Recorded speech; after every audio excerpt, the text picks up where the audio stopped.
It's Monday, August the 4th. We're on top of the roof at 16660 Demaret Place to talk about the lack of a dry event. There's been a lot of talk about this, and in the latest mediation brief that we got from the seller's attorney, it in fact says if the code today is different than when the dryer was first installed, then so be it.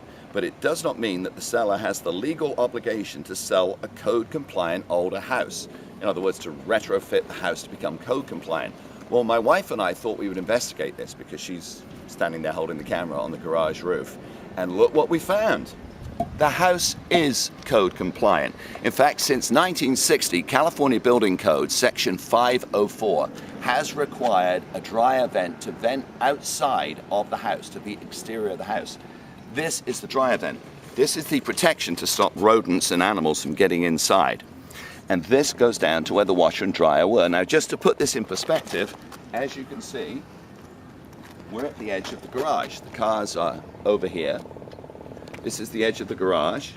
And if we follow this line in, this would take us to exactly where the washer and dryer were before, as the Tobians say, they moved it inside. There's no question about that. They're proud of moving it inside.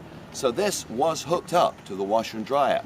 The big question is why, when they moved it inside to roughly here, did they not connect the dryer vent? Instead, a hole was punched in to the garage at that time. And that's where the hot, moist air, the carcinogens, and the carbon monoxide goes into an enclosed, unvented space, the garage, which of course is illegal, not just in California under Section 504, but in all 50 states. We don't know why they didn't hook up to this, which is obviously code compliant and was put in 1960 because that's when the code was written.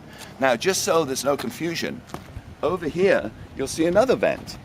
This is the kitchen hood vent. Below me is the kitchen. This is the main air conditioning for the kitchen area. So this is the kitchen hood vent. This, without a doubt, is the dryer vent. Why it wasn't hooked up, we don't know. What has to be done now is our contractor will come up, cut open this section of roof, find where the pipe goes to, go down, make sure that the lint trap is working, and then through the drywall or by demolishing the steps, is going to take the pipes to where the washer and dryer have been put by the Tobians. But it had to be hooked up because that is the law.